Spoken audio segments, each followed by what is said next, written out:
Je pense que la décennie des années 60 a été sans doute la plus heureuse vécue par la France de tout le XXe siècle.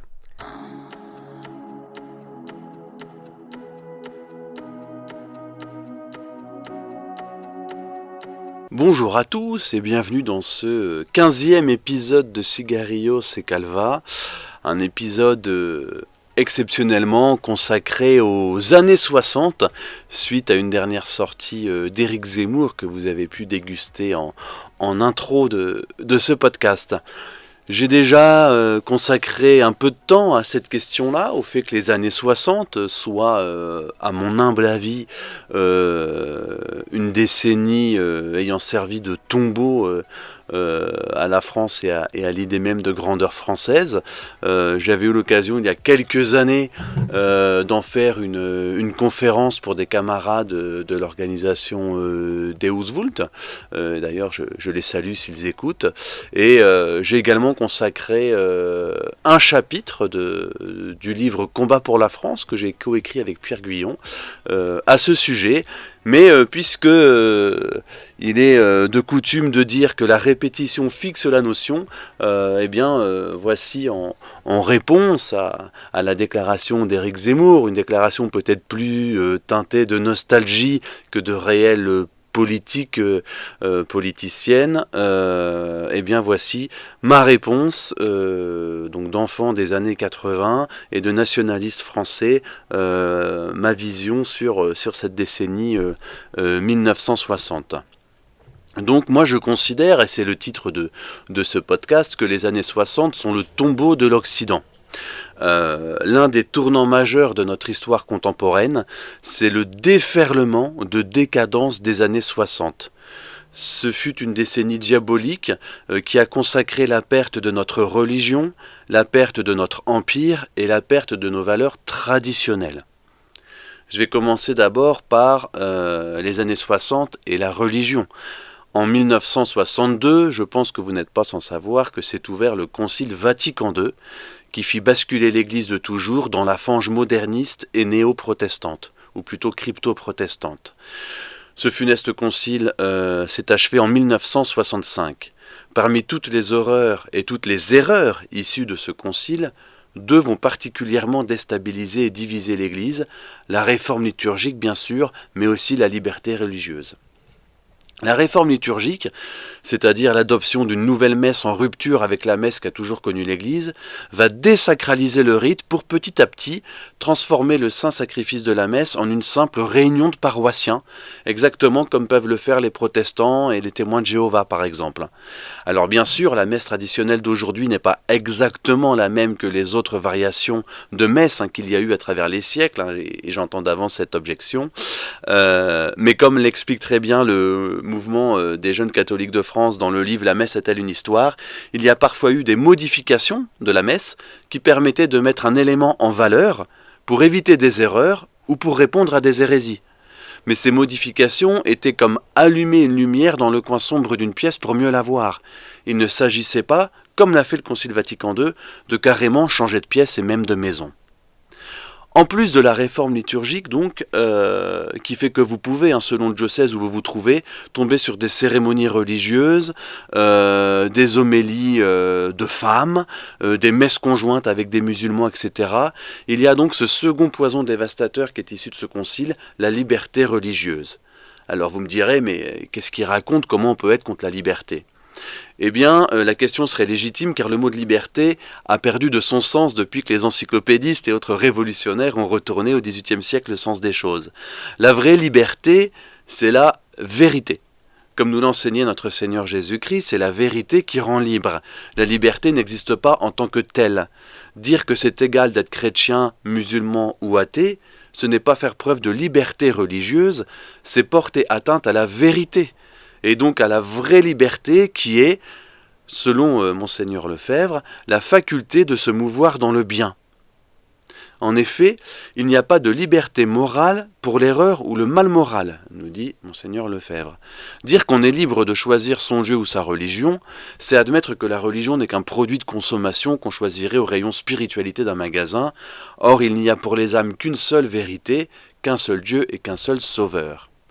Cette réforme de la liturgie qui a transformé la messe en cirque et la validation de la liberté religieuse par l'Église catholique, c'est-à-dire le fait d'accepter que des hommes puissent choisir l'erreur plutôt que la vérité, sont les deux piliers de l'indifférence, du désamour et de l'incompréhension qui séparent aujourd'hui le peuple français de son maître, notre Seigneur Jésus-Christ.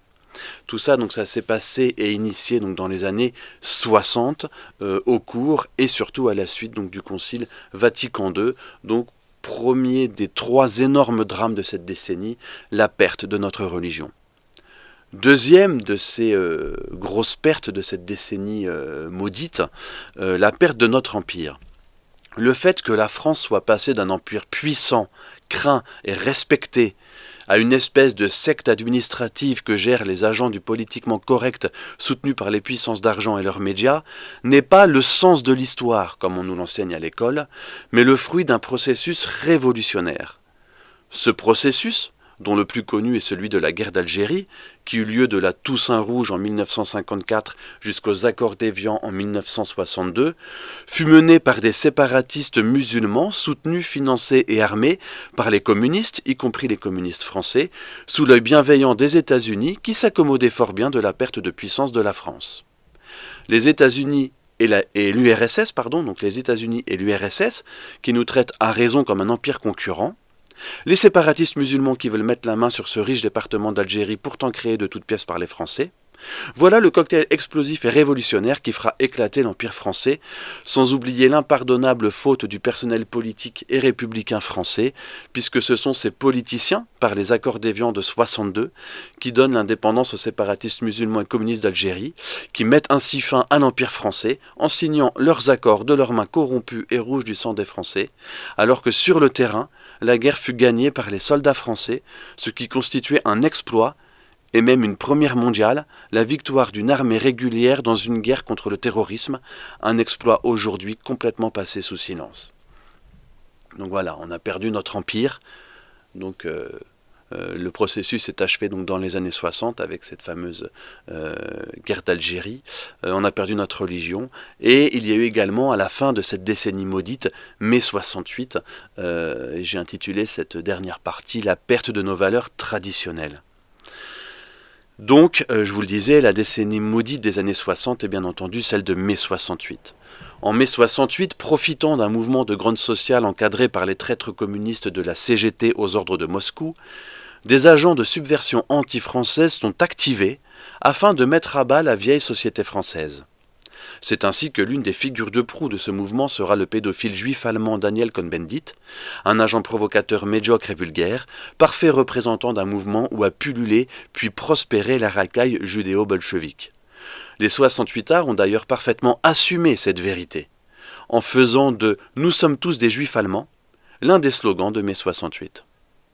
Ce mouvement de mai 68 prétendait soutenir la liberté de la jeunesse française, mais dans les faits, ce mouvement soutenait la perversion, la décadence, la fainéantise, le copinage et la corruption, tout autant de valeurs qui sont radicalement antisociales, anti-françaises, qui sont la somme des desiderata de l'individu médiocre, vil et bas, c'est-à-dire de l'homme idéal selon la crapule 68arde. Aujourd'hui, c'est l'esprit de mai 68 qui règne en politique, dans les médias et dans l'éducation nationale, ce qui explique beaucoup de choses, et notamment la dégringolade du niveau d'instruction des Français. Le cas récent des petits immigrés ukrainiens qui mettent une raclée en mathématiques aux petits écoliers français en est un exemple éclatant. C'est la victoire et le fruit de cette génération mai 68 qui dirige maintenant l'État français, avoir créé des êtres stupides et moutonniers qui sont programmés pour l'esclavage des pulsions hédonistes, l'individualisme forcené et la toute-puissance de la société de consommation. En conclusion de ce petit point, cette petite causerie sur les années 60, je voudrais dire ceci. On pourrait croire que cette décennie, avec la révolution dans l'Église catholique, la perte de la puissance française et l'avènement de la décadence, ne fut qu'une étape de plus dans la lente et inéluctable chute de la civilisation occidentale. Mais rien n'est moins vrai. Ces trois événements des années 60 sont au contraire la preuve et la démonstration que ce sont les minorités agissantes, organisées et motivées qui peuvent changer l'histoire des nations. L'histoire d'une nation aussi forte et influente que la France. C'est un grand enseignement pour nous qui sommes certes minoritaires, certes pas encore organisés comme il le faudrait, mais motivés comme jamais pour rendre la France aux Français et rendre à la France sa grandeur. Voilà, chers amis, chers auditeurs, les quelques propos que je voulais vous tenir en réaction aux propos tenus par Éric Zemmour. Donc ce n'est pas une attaque contre Éric Zemmour, bien entendu, mais c'est l'occasion de faire ce rappel. Je vous le disais en introduction, cette fameuse phrase éculée, mais pas forcément fausse, la répétition fixe la notion, donc c'est au moins la 3e fois que je reviens sur ce sujet. Je l'ai fait une fois en live, une fois par écrit, et maintenant une fois à l'oral en audio via ce podcast. J'espère que vous aurez bien pris conscience que non seulement les années 60 furent le tombeau de la France française, le tombeau de notre religion, le tombeau de notre empire et donc de notre grandeur et le tombeau de nos valeurs traditionnelles et donc de la solidité et de la force de notre société. Et puis la société française n'étant jamais qu'une famille d'une famille, hein, c'est la définition de la nation, c'est une famille de familles. Eh bien j'espère que vous aurez conscience que tout cela fut le fruit de minorités agissantes, que ce sont les minorités agissantes qui font l'histoire, qui ne font donc jamais désespérer. En plus là on arrive bientôt dans un mois et demi à une élection, qu'il ne faut jamais désespérer d'un score électoral, qu'il ne faut jamais désespérer d'une situation, que tout est toujours possible. Et si une poignée d'hurluberlus ont réussi à imposer des idées antinaturelles à la France, à l'Europe et à l'Occident, eh bien il sera en théorie et normalement moins difficile pour une poignée d'hommes sains et droits d'imposer une vision des choses conforme à la nature et au droit naturel. Eh bien, écoutez, chers auditeurs, je vous donne rendez-vous dans 2 semaines pour le 16e épisode de Cigarios et Calva. Si cet épisode vous a plu, eh bien, n'hésitez pas à le partager. N'hésitez pas également à commander le livre Combat pour la France. Le lien est en description sous ce podcast.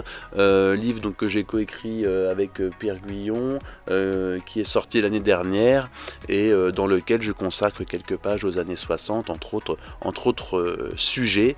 Ce livre est un peu dans le même esprit que ce podcast d'aujourd'hui, montrer qu'il y a des choses qui vont mal en France, mais qu'il s'agit d'un mal délibérément fait à la France et que il faut tout simplement délibérément œuvrer pour le bien pour contrer cette machine. Il n'y a pas de sens de l'histoire et je finirai par une phrase de Charles Maurras, une fois n'est pas coutume, je ne suis pas maurassien personnel, mais je crois que c'est lui qui avait dit cette excellente phrase qui est une excellente conclusion pour ce numéro de Cigarios et Calva: tout désespoir en politique est une sottise absolue.